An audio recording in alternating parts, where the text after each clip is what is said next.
Hello,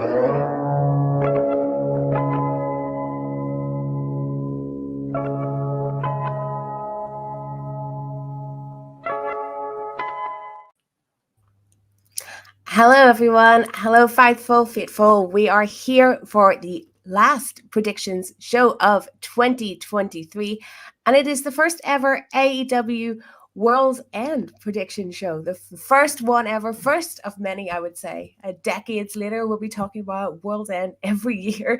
But I am joined from True Heel Heat by SP3. SP3, how are you? I am doing well. I'm glad to be back on Fightful. I'm the Fightful substitute teacher, so I had to check this off of my list of shows that I'm going to be on. I had to join my sister in the wrestling media game, kind of got my start on a bigger level with Stephanie, so I'm excited to talk World's End with you. Yeah, we've been like writing together for a while, yeah.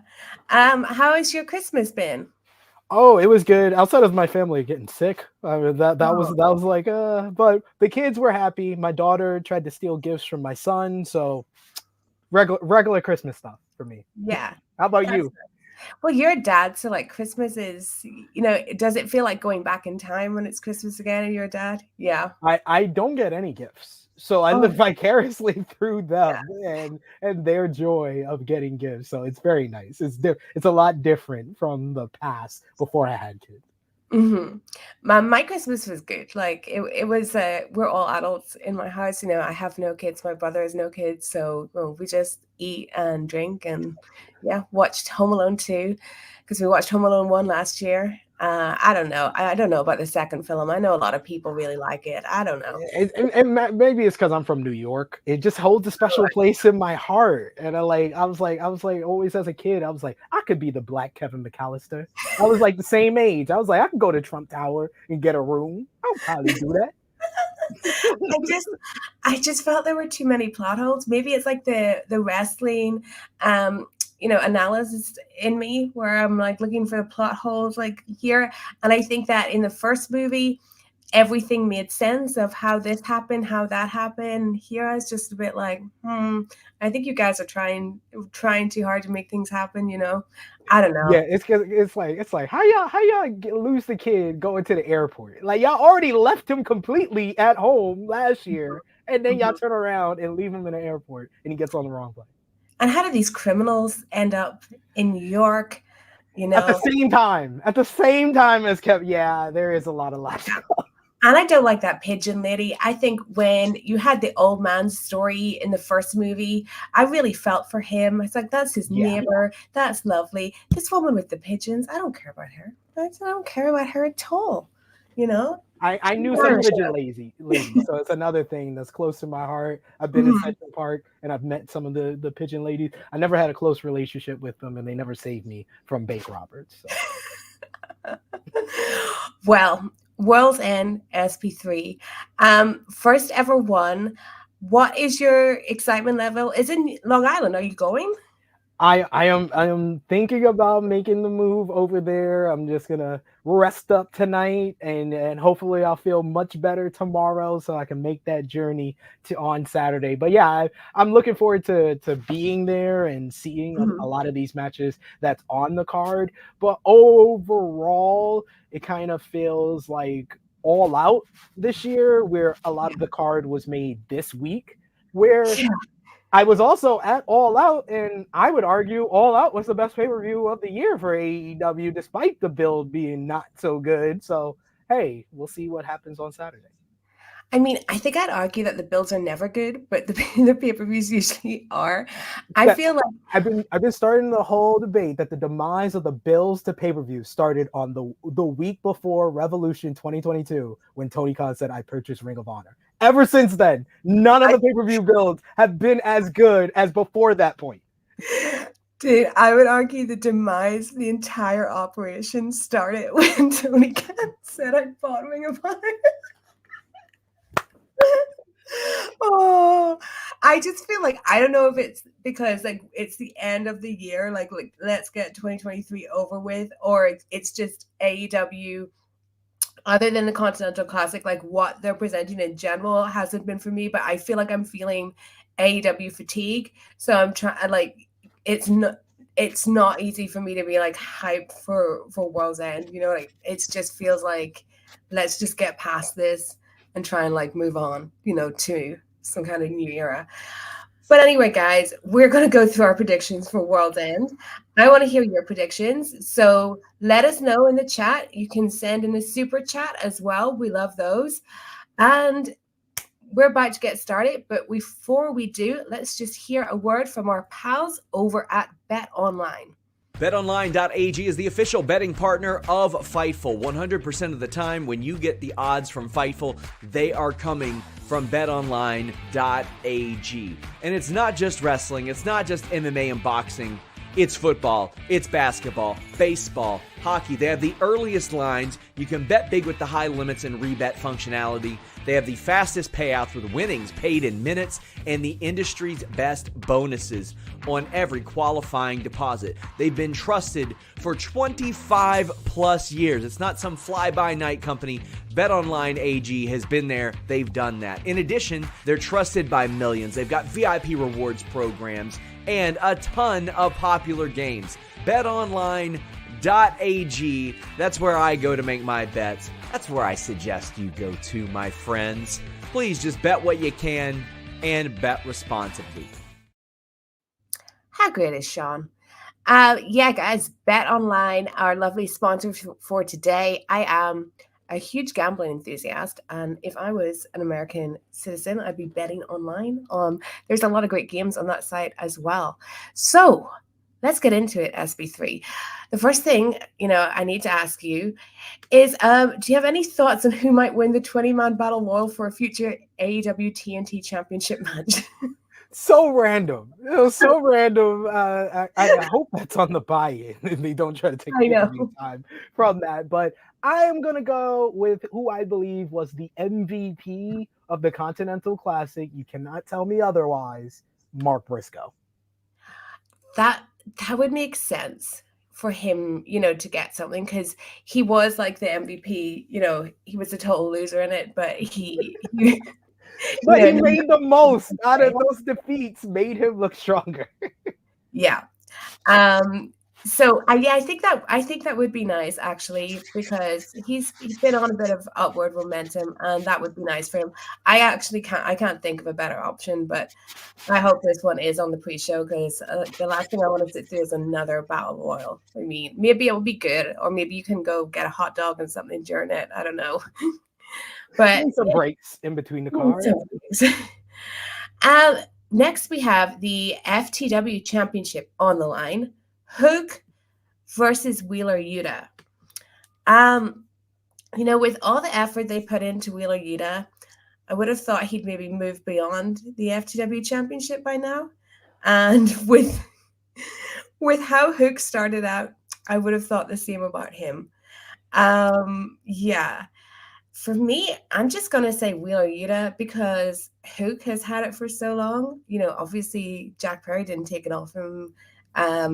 So yeah, Wheeler Yuta, I guess. Maybe Hook can move on to bigger and better things. Not sure about that one.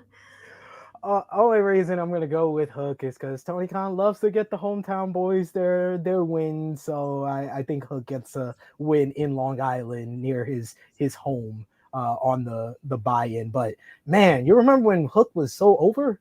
Yes. That was a good time. That was a really good time. I thought we were watching the future, but no, we were just watching a guy on the lower mid card. That's where he's been all of 2023. He's been. Allin says, any chance the FTW title gets unified with the Pure title? I mean, that would be something, I guess, a crossover unification. They both are kind of similar in a way. But yeah, maybe. But I don't know. The last thing I want is more Ring of Honor integration on my TV. But maybe this is them consolidating Ring of Honor titles. Like they already consolidated the Ring of Honor World Championship. Mm-hmm. The Ring of Honor tag team titles got consolidated into the Devil storyline, and now they can consolidate the Pure title with the FTW Championship. Maybe so. Well, speaking of championships, we're going to crown the first ever triple crown champion at World's End in the finals of the Continental Classic. Did you hear Tony Khan? I think it was today, basically saying that this is important because there's so many belts, and like the more belts. Wait, no, he said the reason that this is important is because it's 3 belts. Yeah, he really did say something along those lines. It was so funny. He was like, "Oh, when I saw that picture of Ultimo Dragon with all the belts, I wanted to do something like that. And there's so many belts up for grabs here. It must be important." And I was just like, "What?" Like, Tony, you do know that you actually have done that with Kenny Omega in 2021. Like, maybe he doesn't remember things that happened before CM Punk came into the company. I don't know. I don't know. But we do have a good final here. We have Eddie Kingston, who put his belts on the line to add to this collection of belts. He threw all his chips on the table versus Jon Moxley. Really good matches leading up to this. And Dynamite was a really good end to the TV side of the tournament. But who do you think wins it, SP3? Do you think Eddie gets to keep his belts and add a new one, or Jon Moxley, who, I don't know, is it wrong to say that like a former multiple-time world champion feels above this? I don't know if that's a wrong thing to say, but what do you think? I honestly said at the beginning of the tournament, there were 3 good answers to win this tournament. And it was Bryan Danielson, because if it's going to be a new Triple Crown championship, you should probably put it on Bryan Danielson to have great matches, and it'll do the work for itself. Swerve Strickland, because he was the hottest star going into the tournament, or Eddie Kingston, because I felt like Eddie Kingston could tell a great underdog story, and I think he did that. Him being so confident at the start of the tournament, putting the titles on the line, then losing his first match, losing that confidence, and then getting motivated by Bryan not only beating him, but calling him a bum, and then winning 3 straight to go back to beating Bryan, and now he faces someone else he's never beaten before. It just makes sense for Eddie Kingston to win this and become the North American Triple Crown champion. And being from New York, Eddie Kingston deserves everything, and this would feel like the new biggest win of his career, even over his win over Claudio at Grand Slam. Yeah, I think Eddie having a big moment in New York would be great. I think it'd be so sad if he didn't win back the belts he put on the line. But then I also feel like he's who I want to win it, but then him winning them also feels kind of like, why were we doing this in the first? Like, we're just back to Eddie. Do you know what I mean? Like, and I think, you said there that Swerve was one of the options, but I feel like when it started, because Swerve and Jay are like my 2 favorites, like I didn't want them to win it because I just didn't want them to have like the burden of it. Like I didn't want to go through like however many months of Swerve being the Triple Crown champion when he could be, facing like MJF's next opponent or something like that. So yeah, I'm glad it is these 2 in the final. And I think Eddie Kingston's going to win it as well. I do. And it would be a really great moment in New York as well, because like that man's popular everywhere, but New York, It's unreal. It's unreal. Eddie Kingston in New York. That pop at Grand Slam was one of like the loudest I've ever been in the building for. So I'm really much looking forward to it. And if anybody didn't think Jon Moxley and Eddie Kingston was a good final choice, I think they got convinced by that promo last night. That promo was fantastic. Yeah, definitely. Moving on, we have a women's match, the first of 2 on this show, for the TBS Championship. Julia Hart versus Abadon.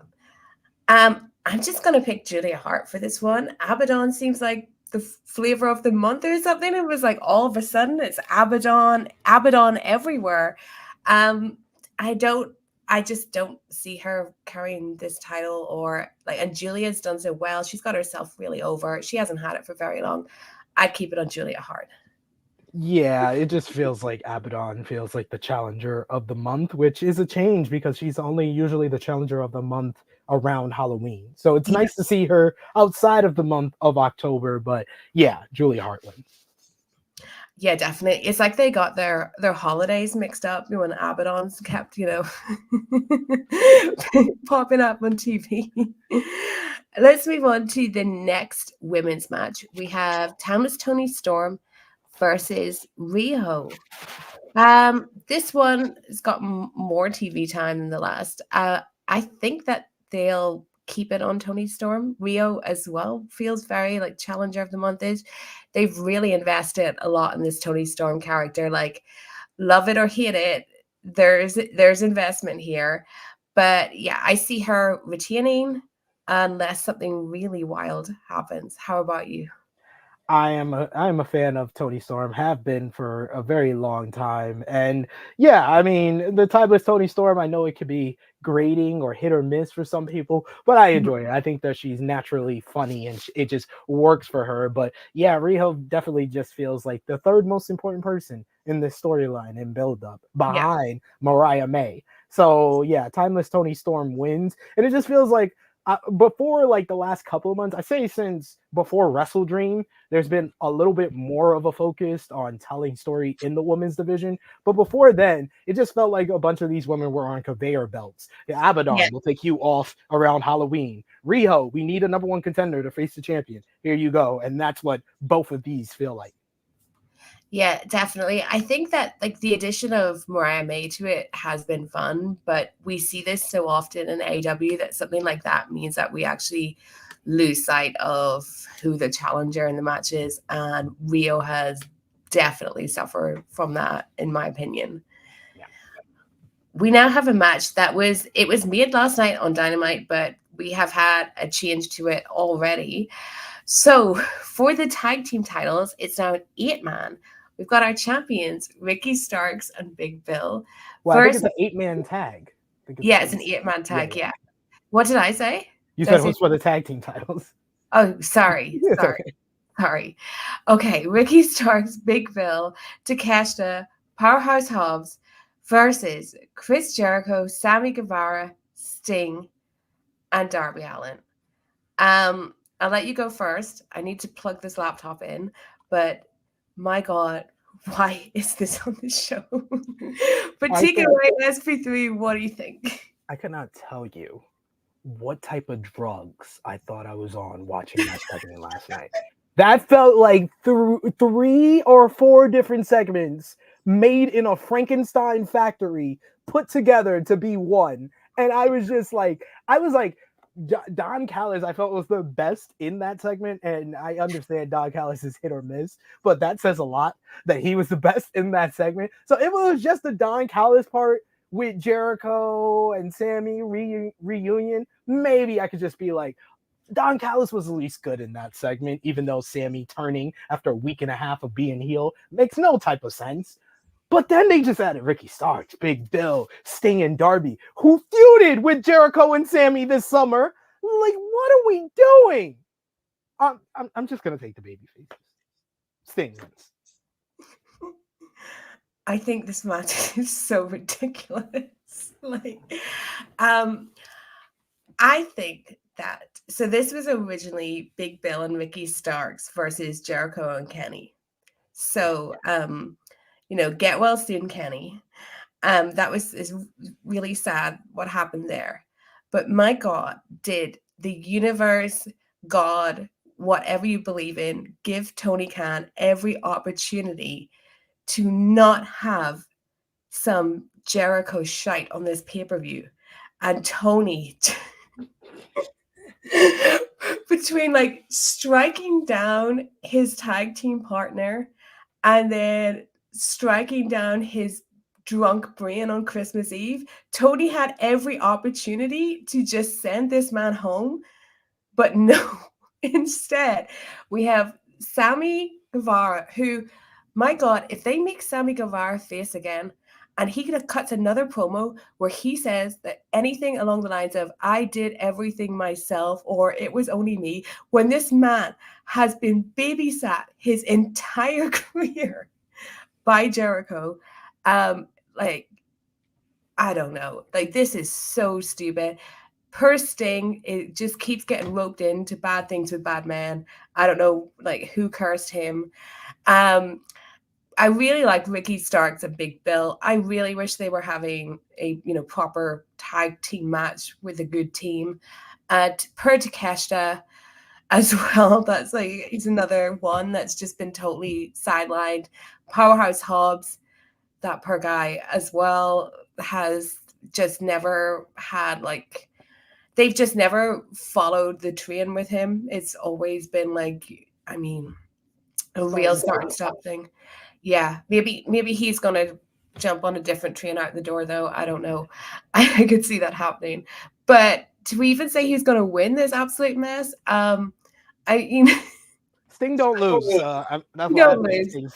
Sting. There you go. Sting doesn't lose. Yeah, I bet you they win as well. And then, we get to enjoy Sting's retirement in February. We get to go on that train. Yeah, I'd totally forgotten about the Jericho Sting feud thing. That just makes this even more stupid. But makes no type of sense. It's so desperate. Why was Sammy mad about the painting? They did a nice painting of your child. Oh God, there's so many questions with that segment. Such a terrible segment. Oh my God. Wow. Okay. Next, I was going to say a much better storyline, but actually I'm not sure because some of the work in this one's been atrocious too. Christian Cage versus Adam Copeland for the TNT Championship. It's no disqualification, so anything goes. I could see Adam Copeland winning this, taking it from Christian. Christian's had it for quite a while. And yeah, I really enjoyed this storyline when it was just Christian, like talking about people's dead dads. Then Adam Copeland came in, kind of messed it up a bit. And I think some of the Wayne family stuff has been not productive to it. I don't think they've done that good a job. So, and Adam Copeland, he still just sticks out in AEW to me. Like, he feels like he's not meant to be there. There's just something about it, But what do you think about this match? I do agree that Copeland still does stand out very much, even though he's been here for the past couple of months.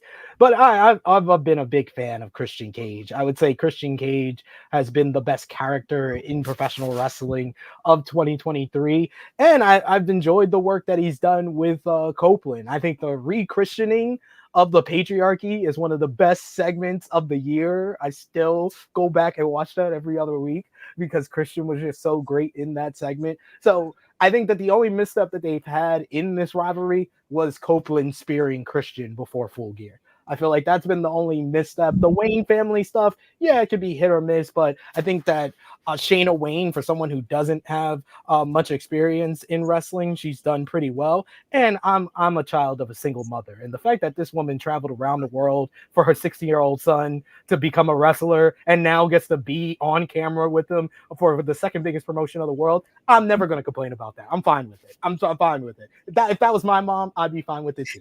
So I do agree, though, it does seem like Copeland's going to win this one, which I think is a mistake because I feel like the stipulation of this matchup should be TNT Championship versus Copeland joining the patriarchy. Because if Copeland doesn't join the patriarchy, you blew this whole storyline. Who would they feud against with Copeland in the patriarchy? Copeland joining the patriarchy leads to Christian Cage and Adam Copeland versus Sting and Darby Allin at Revolution 2024. Oh, that would be quite good, actually. Yeah. It makes so much sense with that first promo that Copeland did, where he talked about them being Sting fans, talked about them doing the reunion. It just makes so much sense for them to be the team. And I feel like you need Christian to be the superior one to Copeland. So Copeland has to join the patriarchy.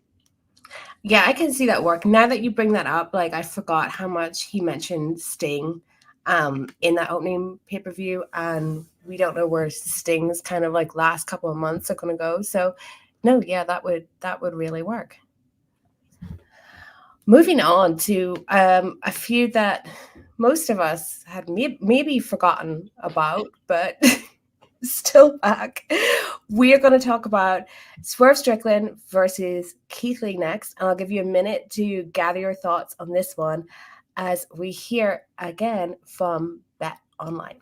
Hey guys, I'm here to tell you about BetOnline.AG, the official betting partner of Fightful. It's not just an online platform. They've been trusted for over 25 years. They boast a focus on the player approach and have built their reputation on offering their clients nothing but the best. From cutting-edge technology to enticing promotions and the latest sports betting odds. Whether it be wrestling, MMA, boxing, or football, baseball, basketball, or racing, anything you can think of. All major sporting events are covered by BetOnline.ag. Fast payouts, highest credit card acceptance industry-wide, safe and secure online environments, and their live betting feature allows you to bet on your favorites weekly and easily and in real time. BetOnline.ag. That's where we're going at Fightful. That's where we suggest you go as well. That's where we get all of our odds at. BetOnline.ag. Only bet what you can, and please bet responsibly. Well, there you go. Thank you again to Bet Online. So, Swerve Strickland, Keith Lee. I feel like we've been waiting a long time for this one. Who have you got? I gotta go with Swerve here. Swerve is the hot star. Keith Lee, I think that it's gonna be a great matchup and gonna raise his stock in that way, but Swerve has to win. Yeah, I think Swerve has to win, like with everything in the Continental Classic, all the momentum he's had. It's got to be him. It just feels kind of random that they've suddenly gone back to this, but it does feel like Swerve has been so popular recently that you just can't have the pay-per-view without him. He didn't get in the finals of the tournament. You got to give him something, and I think this makes sense. And I think Swerve absolutely has to win. Indeed. So, next we have Miro versus Andrade. This is like... feels like a match of two guys that maybe don't really want to be here. Miro versus Andrade. I gotta go Miro with this for no other reason than Andrade just seems to like hate being there so much that like, why would you give this guy a win? Like, I can't think of a better reason than like, it's like which of these guys wants to be here a little bit more than the other one? Maybe Miro. I think Andrade does after the Continental Classic more than Miro. Miro, I would not be surprised if Miro got asked to be in a Continental Classic and he was like, am I gonna go undefeated? And Tony was like, no, you're gonna lose to Bryan Danielson. And he was like, doesn't work for me, brother, in Bulgarian. So I'm gonna go with Andrade because Andrade feels a lot hotter and more over after the Continental Classic. I think that Andrade did so well in the Continental Classic, and it just baffled me because to me, he gives off like the most I don't want to be here vibes. But then Miro is like they just brought CJ in. You know, that was at All Out. They brought her in. Yeah. I'm not sure like how much they've really done with her, but like they gave him that, and he still doesn't seem to be happy either. It's like he's just so grumpy man having a pay-per-view match, but I'm going to go with Miro, I think. Shall we go to the main event and everything that surrounds it? MJF versus Samoa Joe. Now, they did some stuff about this on Dynamite. So Samoa Joe is in cahoots, was I think the word that Toni used on the press today, cahoots with the devil and his henchmen. And his henchmen now have Ring of Honor gold. So good for them. Yeah. I guess firstly we'll talk about who's going to win the match, and then we can maybe get into some of this who's under the mask like speculation if we're ever going to find that out. For me, I mean, I think MJF is going to win. I haven't enjoyed his title run at all, to be honest. I don't want him to win, but I think he is going to win. I know that like we all love Samoa Joe and Toni loves Samoa Joe. I'm not sure I can see him as AEW champion Samoa Joe. The show is in Long Island. It seems all like based around MJF. I'm going to just be boring and pick MJF. Unfortunately, like 2-3 weeks ago, it looked like Samoa Joe was going to win this because we heard the report of MJF's injuries and where the Devil storyline was heading. The fact that they made this whole build primarily about the Devil storyline is booking malpractice 101. Oh yeah, because MJF and Samoa Joe literally showed us months ago they can do better if it's just about them and just about their issues. They did a great 2-week program heading into Grand Slam, but yet the whole build to this has been about the Devil, and now Joe's in cahoots with the Devil, which honestly, that whole reveal just made it confirm that it has to be Adam Cole, because Adam Cole is the guy that convinced MJF to take the title match with Joe. He's the one that convinced MJF to get the help of Samoa Joe. So it just makes no type of sense to be anyone else but Adam Cole at this point. But I'm very scared that it's not going to be Adam Cole, unfortunately. So yeah, I was going to say, do you trust them to think it has to make sense? Exactly. That's the problem we have here. There's a lot of logic holes in this whole thing, and it doesn't seem like they have even tried to fill them. Yeah, I mean, if I thought Home Alone 2 was bad, this is another level. Like, this is another level.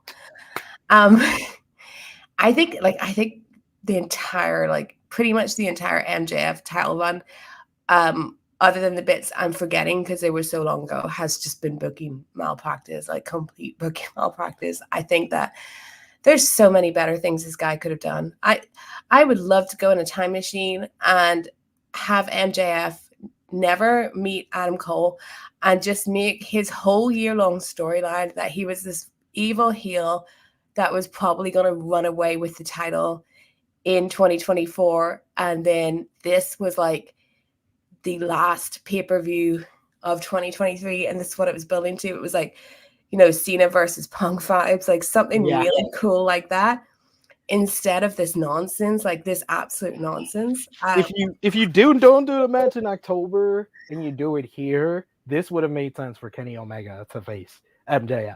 Kenny Omega is the last savior of AEW to stop MJF from leaving with the title. And maybe in retrospect, that was a good move. But honestly, I would say that the build to All In is one of the few good programs that MJF had, and that the whole thing really fell apart when Adam Cole decided to jump off a ramp. It was going well. It was over with the fans. Not too many people were complaining about it online, and then Adam Cole jumps off the ramp, and it seems like more and more people have hated it week after week since then. I will say, I hated it from the beginning. Like, anything with vignettes, wrestlers thinking they're funny. I'll die on the hill of wrestlers aren't funny. I mean, there's a couple of them that are, and there's probably some that are funny if they're your friends in real life, but on TV, guys, it's not funny. But okay, what is the worst case scenario for the Devil? Because I mean, Jaden's mentioned it in the chat. It would be hilarious, but worst case scenario if it was Tony Khan. And the way this man has been behaving recently, I don't put it past him that he would think, guys, it should be me. It should be me. It would be on the level of Vince McMahon making himself the higher power. Yeah. It would be on that level. The only thing possibly worse is Jack Perry being the Devil. Okay, Jack Perry being the Devil. Yeah, because he doesn't have it in him to carry off being in charge of anyone, even some idiots in masks. When he tried to do heel, that first heel promo he ever cut, one of the worst promos in the history of AEW. Appalling. I think I made an entire video about how bad it was, just appalling. So I could not have him as any kind of a authority figure or anyone that's planned this out. He does not give me those vibes. I don't mind him being a guy that plans things out or can be a leader eventually. I just think that the better route to go that way is he is a kid who went out on his own, failed, got suspended, and now he's going to go back to dad, Christian Cage, and join the patriarchy because of what, once again, I'm referencing that first Copeland promo. Remember when Copeland said Nick Wayne and Luchasaurus going to turn on Christian Cage when they learn everything from him? I was like, that don't make too much sense because Luchasaurus and Nick Wayne don't seem like that. Jack Perry does. Jeff Yeah. Jarrett seems like the type he would join the patriarchy to take Christian down from within. I could see him joining the patriarchy. I would like that way more than him being involved in any kind of devil stuff.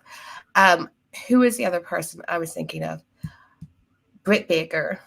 I would say no to that because of the remnants of like what I still believe is like the worst storyline of 2023 that didn't involve MJF is Adam Cole, Britt Baker versus Jericho in the JAS.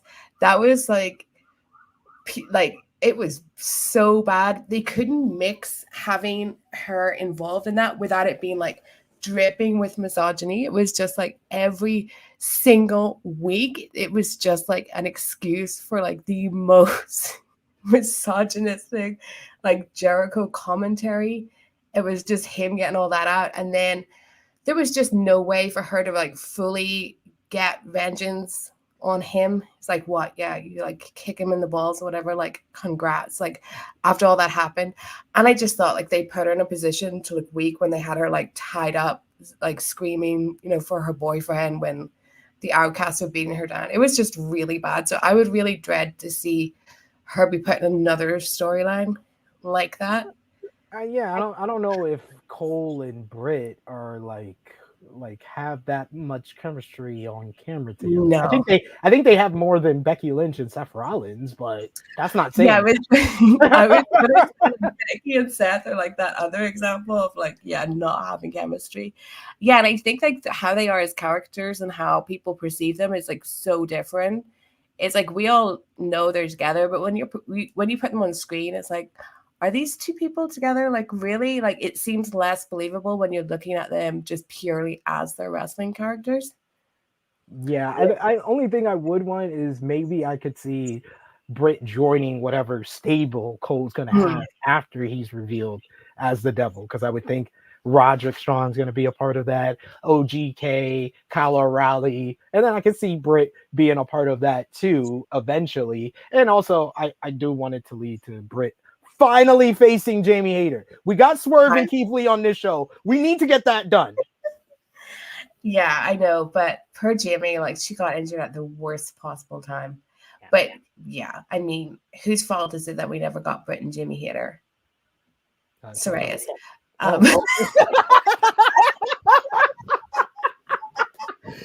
Damn you, Saraya! Damn you! I guess everything is Tony Khan's fault, technically. So we're both right.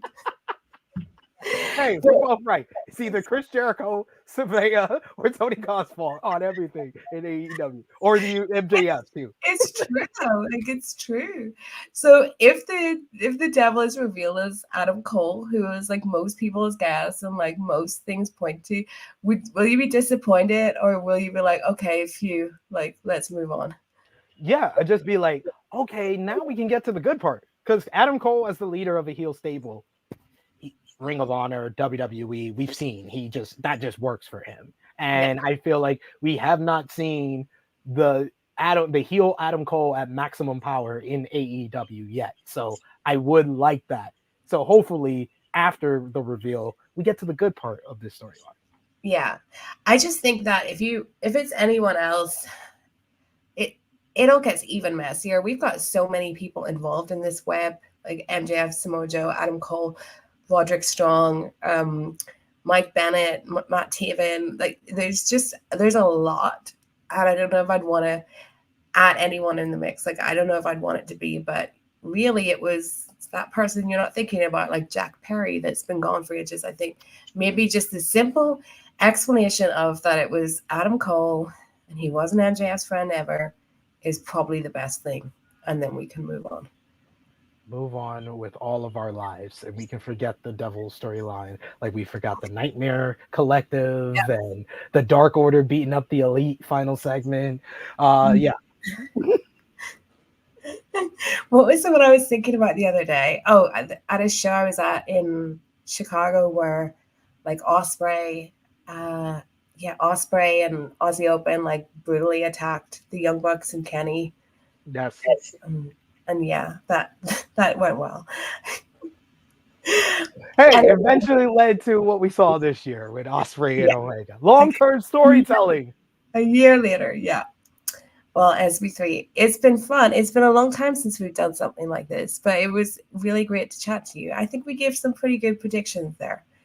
I'm like slightly more excited about the show now, I think.